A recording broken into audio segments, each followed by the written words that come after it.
Amigos, bienvenidos hoy martes, como todos los martes, aquí estamos con ustedes a las 8:45 noticias de una forma diferente. Hoy en lugar de doña Silvia Jereda, que está ausente, pues nos acompaña don Filip Chicola. Filip, buenas noches. Buenas noches. Pero luego lo van a seguir ustedes viendo a las 10, así que no se cansen hoy de él, porque va a estar aquí y continuará más tarde. Vamos a abordar dos temas de interés. Como ustedes saben y les informamos en este mismo telediario, apareció un pick-up con 6 cadáveres, 2 pick-up en los cuales en uno de ellos había 6 cadáveres bueno, está todavía el ministro de Gobernación especulando qué pasó. ¿Fue una venganza? ¿Fue un tema de narcotráfico? ¿Fue un asesinato vil y vulgar como los que suelen ocurrir a diario? ¿Qué pasó? Lo cierto es que esto posiciona de nuevo el tema de la violencia en el país, y exactamente de eso queremos hablar, de la violencia en el país, de la evolución en los últimos años, de cómo vamos, aunque todavía llevemos 2 meses apenas, y cómo se prevé que esto puede evolucionar en el futuro. Para ello tenemos a Carmen Rosa de León Escribano, como ustedes saben es directora de IEPADES. Carmen Rosa, buenas noches. Y don Mario Polanco, que es habitual, no tan habitual como quisiéramos, pero de vez en cuando, ¿verdad?, visita nuestro estudio, que es director del grupo de apoyo mutuo. Mario, buenas noches. La primera pregunta es obligada. Un análisis de la situación, Carmen Rosa. Se habla de que sí vamos mejor, de que sí vamos peor, de vez en cuando aparecen estos repuntes que nos tiran los pocos ánimos que tenemos. Sucintamente tu percepción del momento. Bueno, en Guatemala se ha disminuido los homicidios hasta el año pasado, que se estancaron, ¿verdad? Sí había habido una disminución continuada desde el 2009. Sin embargo, sí ha subido el peso de la violencia armada sobre los homicidios, es decir, cada vez más los muertos son por arma de fuego. Entonces, por un lado, vemos que sí hay disminución de homicidios, pero por otro hay 2 fenómenos. Uno, que hay más por arma de fuego, y segundo, que han cambiado los departamentos más violentos. Hasta el año pasado estaban ubicados los departamentos más violentos en la frontera con Honduras y El Salvador, pero sobre todo Honduras, y el Petén, digamos, era de los más violentos. La ciudad capital ya empezó a bajar, incluso el 2013 baja mucho más, y Escuintla, que estaba como segundo departamento más violento, y que el 2013 se repunta y se va a la cabeza. Es decir, por eso, con el suceso de los cuerpos encontrados hoy, pues uno se pregunta qué está pasando en Escuintla, porque todo apunta a que la violencia se está concentrando en Escuintla y está bajando, claro, bajando relativamente, porque siempre yo diría que la zona entre Guatemala y Honduras es la zona más violenta del mundo, porque Centroamérica es la subregión con más violencia del mundo, y si la zona más violenta de la subregión está ubicada en la frontera entre Guatemala y Honduras, estaríamos hablando de la zona más violenta del mundo por homicidio por armas de fuego. Mario, ustedes también en el GAM con cierta periodicidad publican informes analizando la situación de seguridad. ¿Qué otras tendencias han logrado identificar de estos 2 años? ¿Cómo evaluar en términos generales los avances en materia de seguridad y en materia de violencia? ¿Estamos mejor? Yo creo que hay que reconocer, antes de referirme al caso de Escuintla, hay que reconocer algo que es muy importante, y es que esa coordinación que se ha dado entre el Ministerio Público y el Ministerio de Gobernación ha sido sumamente positiva, porque donde nosotros hemos encontrado un avance significativo, digno incluso de felicitar, es en el trabajo que desarrolla esa fuerza de tarea antisecuestros. Nosotros ubicamos el año pasado un descenso de alrededor de un 54% en el número de secuestros. Lo han disminuido sustancialmente, y hemos visto de manera muy positiva cómo se han ido desarticulando las bandas de secuestradores especialmente. Ahora, ya entrando a este año, nosotros encontramos, coincido con Carmen Rosa en el sentido de que entre 2012 y 2013 más o menos se estabilizó la violencia. En nuestros datos se quedó en alrededor de 41 muertos por cada 100.000 habitantes. Esto siempre es discutible porque no se tiene claridad acerca de cuántos guatemaltecos somos, pero tomando los datos del INE, por ahí nosotros llegamos a esa conclusión. Ahora, lo que nosotros hemos encontrado es que en el 2013 se ha generado un fenómeno sumamente interesante, y es que la violencia se ha incrementado de manera significativa en torno a la hazaña y a la brutalidad con que se está cometiendo. hemos visto que este año, en los 2 meses que están recién concluyendo, la cantidad de personas desmembradas o decapitadas se incrementó sustancialmente. En el caso de los departamentos, por ejemplo, nosotros vimos cómo el año pasado Escuintla termina entre los primeros lugares con 96 muertos por cada 100.000 habitantes. Así terminó el año 2013. Recordemos que la media nacional está en 41 y Escuintla en 96, o sea, es una región sumamente violenta. Los departamentos que están fronterizos con El Salvador y Honduras también en una situación similar, pero este año se ha registrado un descenso en Escuintla. Escuintla pasó del primero o segundo lugar por ahí a un cuarto o quinto. Y un departamento que no estaba entre los primeros el año pasado, que es Izabal, ahora está en primero. De hecho, el primero y el segundo mes no necesariamente van a marcar este número tan elevado, pero nosotros encontramos en Izabal alrededor de 140 muertos por cada 100.000 habitantes en este corto periodo de tiempo que está terminando, pero en Escuintla nosotros encontramos 80 muertos por cada 100.000 habitantes. O sea, este crimen que sucede el día de hoy, en que 6 personas aparecen, si analizamos este descenso, podría ser un caso, digamos que aislado, más o menos, en el caso de Escuintla. Yo he llegado a sorprenderme de que la mayor parte de los analistas, yo incluido, empezamos a manejar números de cómo está la situación, de cómo subimos, de cómo es abajo, pero un país tenga 5.000, tenga 4.500, tenga 6.000 muertos, es un desastre. Es un desastre de país, hay que decirlo así, desde la perspectiva de seguridad. ¿Cuándo vamos a dejar de evaluar si de 38 pasamos a 37 o de 5.400 a 5.300? Que además los gobiernos lo presentan como un éxito, para tomar real conciencia que, ¿qué diría yo? 5 muertos al día ya es un auténtico desastre, se haga como se haga. ¿Cuándo vamos a dar ese paso cualitativo? Sí, bueno, lo que podría decir es que ya según la Organización Mundial de la Salud, a partir de una tasa de 10 muertos por 100.000 habitantes es epidemia. Y aquí estamos discutiendo, pues, bueno, según nosotros la tasa es 34 por 100.000 habitantes el año pasado, igual que el año antepasado. Y sin embargo hay una característica en Guatemala y lo podíamos ver en el mapa que se presentó, es decir, hay departamentos en Guatemala, sobre todo en la zona occidental, y curiosamente, si queremos hablar del tema de narcotráfico, en San Marcos y Huehuetenango, que tienen una tasa igual que los países desarrollados en cuanto a homicidios. Sin embargo, vemos que está concentrada la violencia en la zona de Petén, digamos, hacia Honduras. Ahí lo que nosotros sí, bueno, primero estar totalmente de acuerdo que ya la capacidad de asombro del guatemalteco está perdida, ¿verdad? Es decir, aparecen 6 cuerpos, no pasa nada, es decir, bueno, son 6 más. No hay ni la capacidad de reacción, ni de juicio, ni de crítica de qué país estamos viviendo, más todas las consecuencias de salud mental que eso tiene para todos nosotros que todos los días vivimos con esa realidad. Sin embargo, sí hay cada vez más la certeza que la violencia se está asociando a la lucha por el territorio, porque al final en esa zona lo que cuenta son los tránsitos y yo voy a cuidar mi pedazo porque eso es lo que me da de vivir, entonces yo peleo mi espacio porque por ahí yo voy a lograr que pase el contrabando, la trata de personas, las armas de fuego, la droga, es decir, ahí es el territorio lo que estoy defendiendo. Y eso se nota muchísimo en esta violencia muy ubicada en determinados departamentos del país. Pero ahora una pregunta, Carmen Rosa. ¿Por qué, a ver, las fronteras con El Salvador y Honduras tienen altísimos niveles de violencia, pero cuando vamos a ver la frontera con México, por lo menos en el altiplano occidental, pues los niveles de violencia no son tan altos? Si cruzamos las rutas del narcotráfico que se publicaron el año pasado, pues otra vez pareciera que la cola en Oriente es la que tiene altísimos niveles y en Occidente no.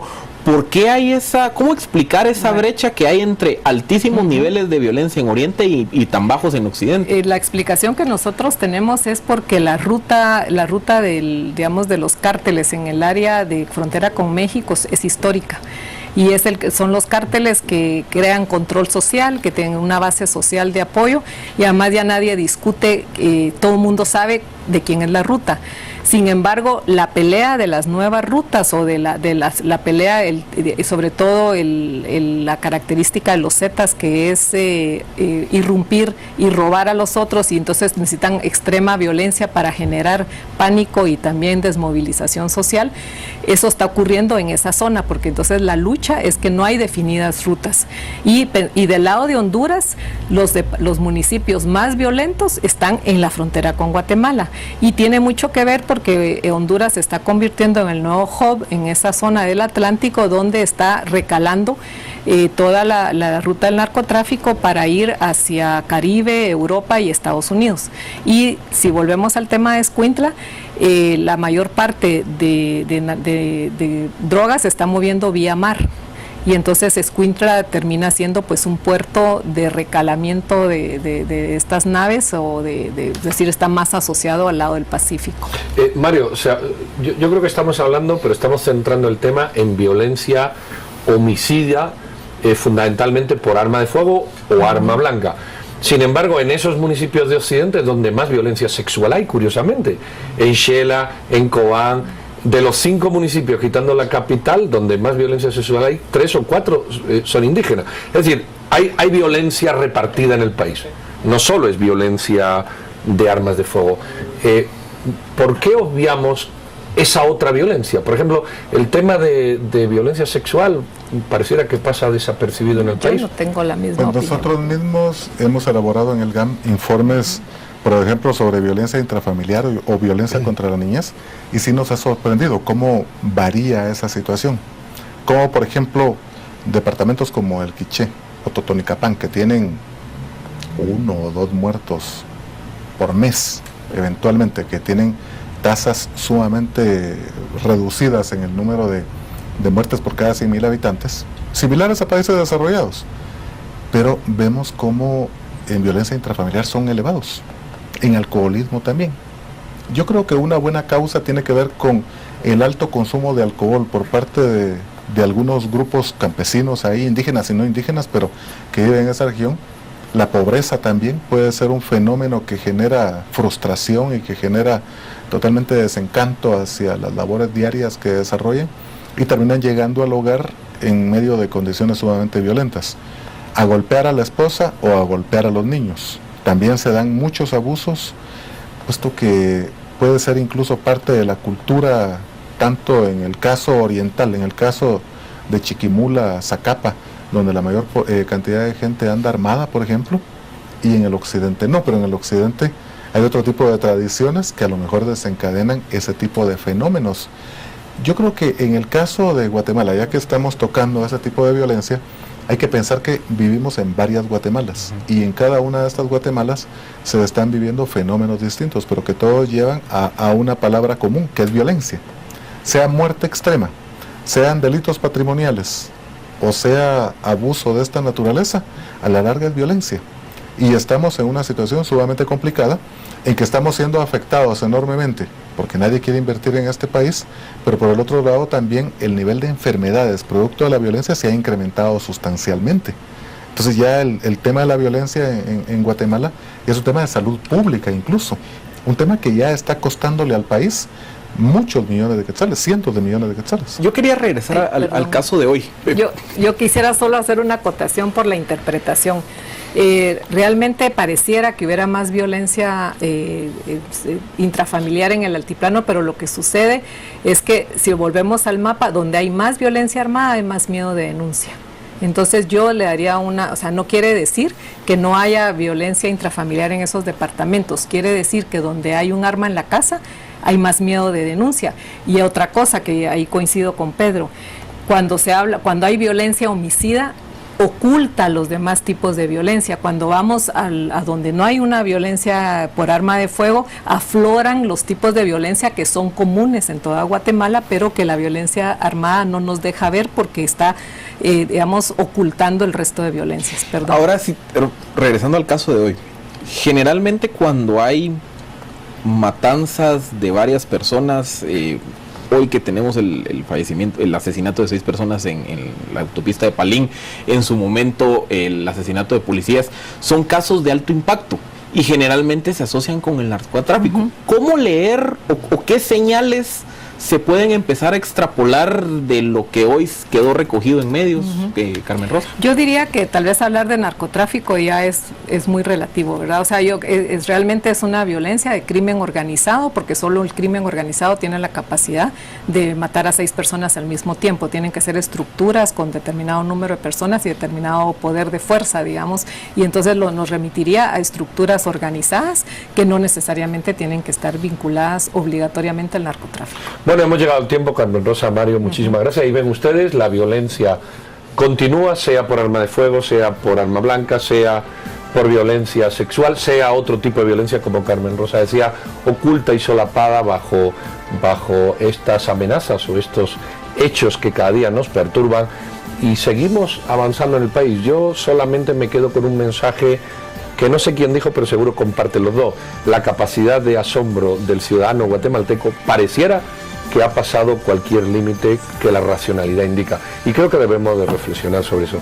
Carmen, muchísimas gracias. Mario, muchísimas gracias. Y si ustedes no se mueven, vamos a regresar con otro tema de su interés. Ahí volvemos.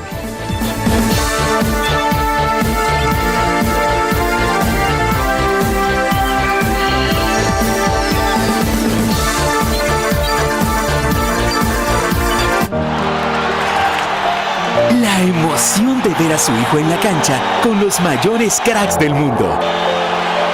Qué bueno que viniste a celebrar nuestros 40 magníficos años y a participar por uno de los 40 viajes a la Copa Mundial de la FIFA. I'm glad you came. Un sueño que solo McDonald's puede hacer realidad. I'm glad you Vive tu sueño en I'm McDonald's. glad you came.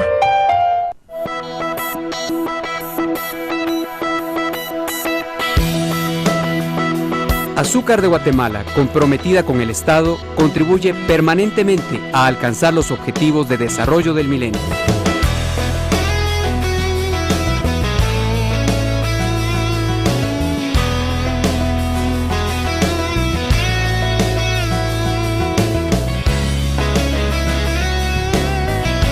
Azúcar de Guatemala es desarrollo para todos.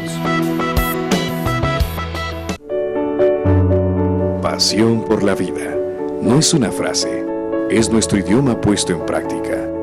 Es ayudar a ver la luz y estar junto a ti desde el primer día. Es caminar hacia adentro y tomarte de la mano. Es ampliar nuevas fronteras. Es entender que formamos parte de un gran país que crece y seguirá creciendo para ti. Centro Médico, pasión por la vida. 5 libras de lomito importado, 10 de pollo, 5 de camarón, 10 de pavo y 5 de filete de pescado, 2 cajas de torta chapina, y una de torta Angus. Listo, sale pedido. Con la mejor calidad y variedad. Procasa Express. Pedidos al 23106000 o pedidos1@procasa.com.gt. En toda ocasión y al mejor precio. Procasa, la carne de su casa. Banco Industrial, siempre de tu lado, presenta Noticias Financieras.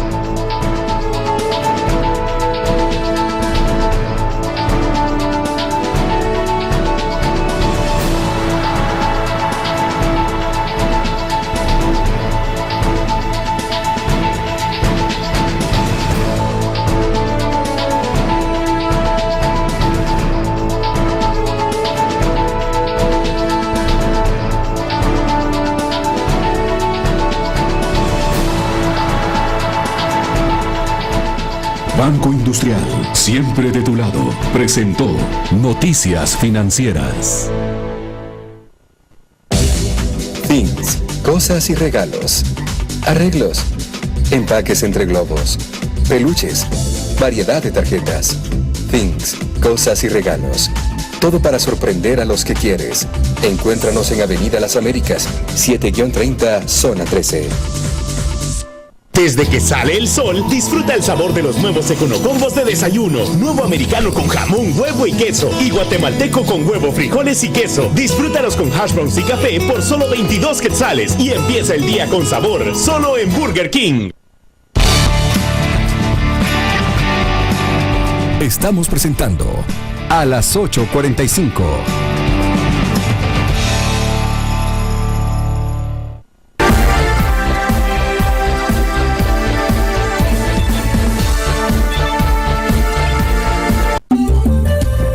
Zetagas 1792, el teléfono del gas, presenta este segmento. De regreso con todos ustedes. Este año es el de las comisiones de postulación y durante todo el año se va a hablar de las comisiones de postulación. Cuando terminen se hará un análisis de lo que hicieron y mientras ocurren se está haciendo un análisis de lo que deben hacer. Así nos vamos a pasar 2014, un año divertido en el tema de la postulación. Así que para no perder esta dinámica vamos también a hablar de las comisiones de postulación. En este caso, del trabajo que hizo la comisión de postulación que propuso al Congreso los 40 candidatos para que ahora el Congreso determine los 5 y 5, es decir, los titulares y los suplentes que deben de hacerse cargo del Tribunal Supremo Electoral, y de unos dimes y diretes que han salido de por medio. ¿Lo hicieron bien? ¿Lo podían haber hecho mejor? ¿Qué lecciones aprendidas? ¿Qué se puede incluir? De esto se trata la conversación que vamos a tener con con dos personas que ustedes ven por aquí, no con frecuencia, pero sí de vez en cuando.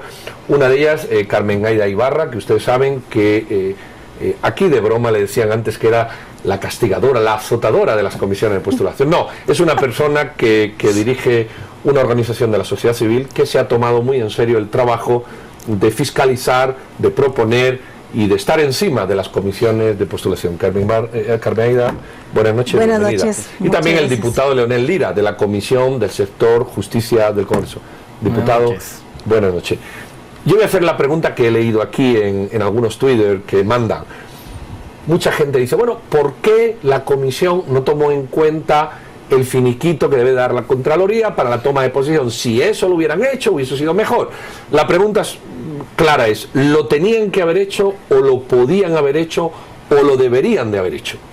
Yo diría que lo deberían haber hecho, porque si bien la ley electoral y de partidos políticos no exige el finiquito como un requisito, sí hay, digamos, toda una práctica, una muy buena práctica de las comisiones de postulación, y muchas de esas prácticas las adoptó la Comisión de Postulación para Magistrados del Tribunal Supremo Electoral, de pedir diversa información a las instituciones. De hecho, estaban ya pensando en que la Contraloría tendría que haberse pronunciado respecto de los aspirantes y le pidieron información. La Contralora o la Contraloría, la institución como tal, envió información parcial en la etapa en la cual la Comisión de Postulación estaba haciendo la evaluación.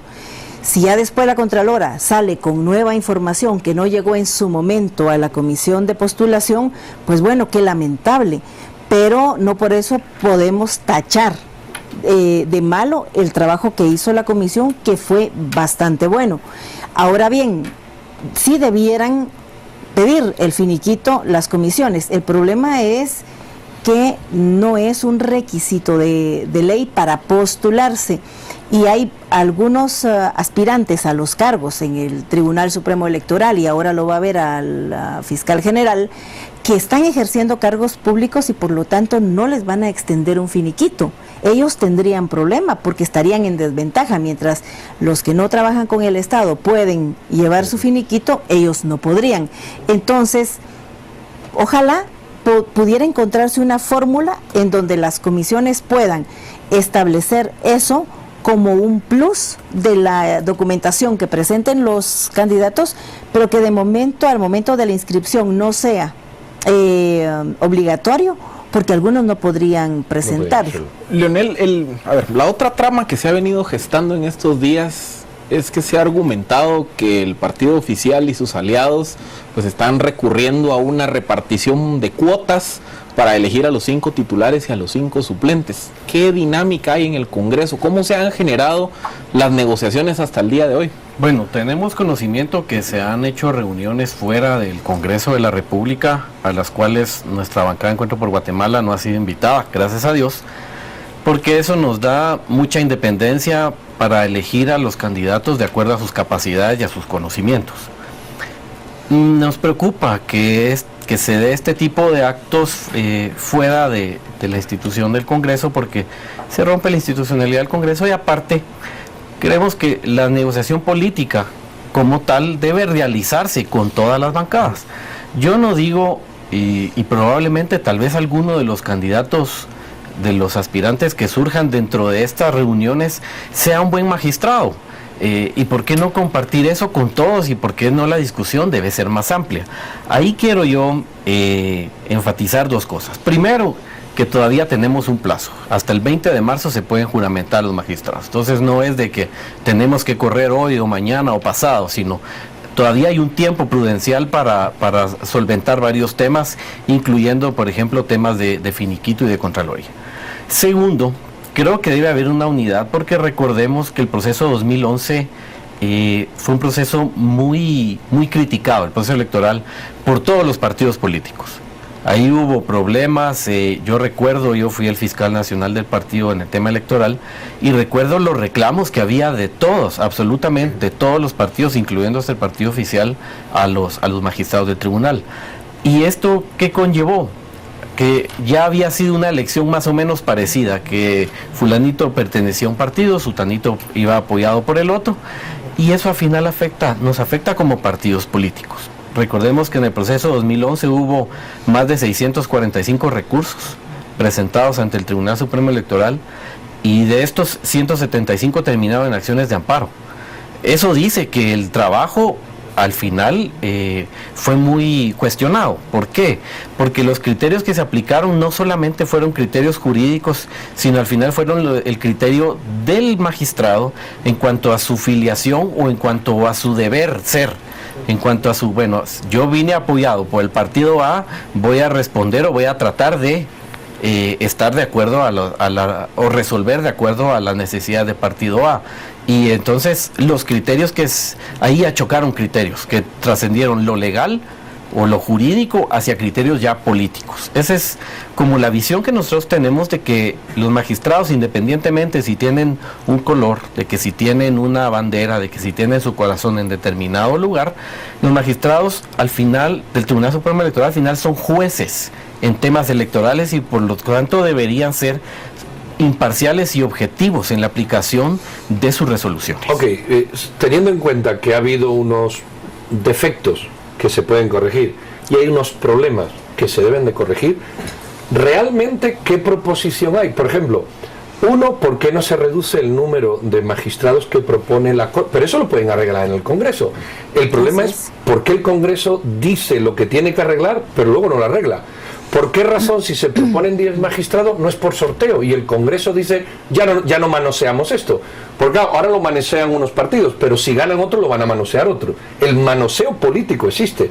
¿Por qué de verdad no se cambia? Porque lo que yo veo es que no hay voluntad real de cambiar las cosas. Bueno, aquí yo quisiera decir algo. Primero, hay dos criterios distintos. El criterio de los postuladores de la comisión es un criterio determinado que probablemente no esté de acuerdo al criterio que tengamos nosotros. Por ejemplo, en la puntuación, habría que revisar muchas cosas. Les voy a poner un ejemplo. Nosotros ayer, como Comisión de Reforma Sector Justicia, hicimos una invitación y estuvimos con más de 30 aspirantes a magistrados. No les pedimos su plan de trabajo, sino les preguntamos temas específicos de justicia electoral. Y les hicimos las mismas preguntas a varios. Por ejemplo, salió el tema de si estaban de acuerdo con la separación de funciones administrativas de la función del magistrado. Y fue interesante porque unos aspirantes dijeron que sí era necesario y otros tajantemente dijeron que no. Entonces a nosotros nos da un criterio basado en el espíritu que nosotros tenemos de la legislación y en el espíritu de lo que nosotros pensamos que debe ser el Tribunal Supremo Electoral.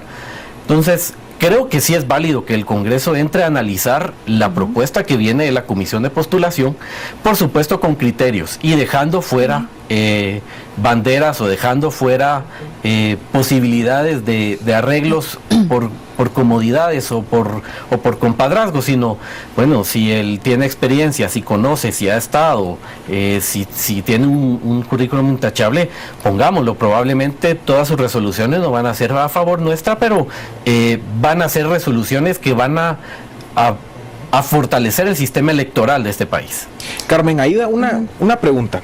El hecho que la Contralora haya salido en este momento del proceso a decir, miren, solo 18 candidatos tienen finiquito, pues hizo recordar aquella salida de Carlos Castrezana en el 2009, cuando creo que el último día de la elección dijo: no me elijan a estos tres. Viendo que esto es un año donde vamos a elegir de todo, de las instancias contraloras, es positivo que salgan actores como la Contralora en estas instancias del proceso a dar esa información. ¿Se puede hacer antes o qué llamado le haría a ella?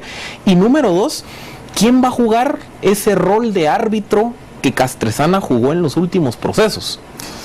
Bueno, primero, la CICIG está de alguna manera descartada como ese árbitro por la situación de debilidad en la que cayó en la gestión del doctor Dalanese y de la cual no ha podido resurgir, porque recientemente tiene nuevo comisionado y ha habido muchos cambios, ha habido destituciones, ha habido recambio de personal. Digamos que no está en su mejor momento. La salida de la Contralora para ejercer la gran tacha causa ciertas suspicacias, porque a nadie escapa que en el equipo de la Contralora hay abogados que tienen intereses en el tema que nos va a ocupar todo el 2014 y que ella misma también quiere ejercer un papel como postuladora extraoficial para la elección del nuevo Contralor General de Cuentas, de manera que sí tenemos que ver el papel de la Contralora con suspicacia, particularmente porque hizo una gran bulla que contaminó el trabajo de la comisión, y muchos ahora están hablando muy mal de la comisión cuando no tienen toda la información a la mano para determinar cuán cierto es o de qué dimensión es lo que está diciendo la Contralora. De manera que a mí me parece que la Contralora tiene que jugar un papel aportando esa información, y debió haber aportado la información desde el principio cuando la comisión se lo pidió, y no salir ahora, porque está dañando un proceso de postulación que salió bastante bien, que ejecutó muy buenas prácticas que debieran ser emuladas por otras comisiones, y le da argumentos al Congreso de la República para atacar el trabajo de la comisión y decir: ay, pobrecitos nosotros, miren con qué nos encontramos. Pero en realidad el Congreso se negó a modificar de alguna manera la ley electoral para mejorar el proceso de postulación. Desde el año pasado se propuso que en lugar de ser 40 candidatos, fueran 20, siguiendo la lógica de la nominación de candidatos a la Corte Suprema de Justicia. Pero ¿qué pasa? Quieren 40 porque ahí entra lo bueno, lo bonito, lo feo, lo barato, y entonces tienen más posibilidades de negociación. Entonces, me parece que la Contralora debe alertar sobre los que tengan problemas de probidad, por supuesto, pero hay que tener cuidado que ella no se convierta en un actor que esté ejerciendo la gran tacha en confabulación con alguna fuerza política. Leonel, aterrizamos en el mismo tema. El Congreso no quiere cambiar las normas. Las comisiones de postulación, se habló de la ley electoral de partidos políticos. La pregunta es, ¿quiénes no quieren? Porque es que año tras año repetimos los errores.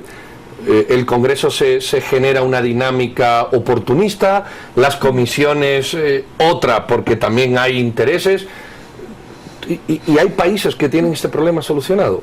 ¿Quiénes? A mí me gustaría saber. Miren, Líder, PP, UNE, Encuentro por Guatemala, esos no quieren. ¿Quién no quiere? Porque es que como que repetimos el cuento todos los años y no terminamos de aclarar. Lo que sucede es que aquí es una cuestión de criterios también. Por ejemplo, el de los 40 y que sean 20. Yo a mí personalmente, Leonel Lira, yo estoy de acuerdo que sean 40, porque me da un rango más amplio, no me está limitando a un pequeño grupo, sino me da un rango más amplio. Yo les puedo decir que hemos visto nombres o perfiles muy interesantes ahorita dentro de estos 40 nominados. Entonces, son cuestiones de criterio. Si alguien cree que son 20, pero otro considera que son 40, ahí no es que haya falta de voluntad política o que haya un bloqueo o que haya una confabulación precisamente para que el sistema no funcione. Simple y sencillamente son cuestiones de criterio en las cuales tal vez no nos hemos logrado poner de acuerdo. Bueno, pues ahí lo ven. Yo tenía una rapidísima. Muy rápido porque estamos en tiempo. Se habla de negociación, se habla de cuotas, pero no se han dicho nombres. Se está moviendo el nombre de algún candidato que vaya a ser promovido por algún partido, esa sería una. Y la otra, ¿tiene ya Encuentro por Guatemala algún candidato que le guste o por quien va a votar? Bueno, rapidito. Primero, nombres, yo no he escuchado ningún nombre que sea como el que ya salió y el que ese va a ser el magistrado e incluso el magistrado presidente. Segundo, Encuentro nosotros, como les conté anteriormente, como Comisión de Reforma al Sector Justicia, tuvimos ayer un intercambio de opinión con los candidatos a magistrados. Estamos analizando las respuestas de acuerdo a los criterios que nosotros consideramos que deben ser, y en base a eso vamos a designar o a elegir por quienes vamos a apoyar nosotros. Bueno, pues ahí ven la opinión del diputado Leonel Lira, que contrasta en ciertos momentos con la opinión de Carmen Aida Ibarra y seguramente con muchas de ustedes. Lo cierto es que seguimos hablando de las comisiones de postulación 4 años más. A mí se me ocurre aquella frase de el que no aprende de sus errores está condenado a repetirlos, y pareciera que todos los años repetimos los errores. No sé si nos va mal porque queremos o porque no sabemos, pero bueno, eso es un tema que también será para discutir. Leonel, muchísimas gracias. Carmen Aida, muchísimas gracias. Muchas gracias. Y a ustedes también discutan estos temas, porque al final son temas de interés social que nos incumben a todos. No se muevan y volvemos con Deportes.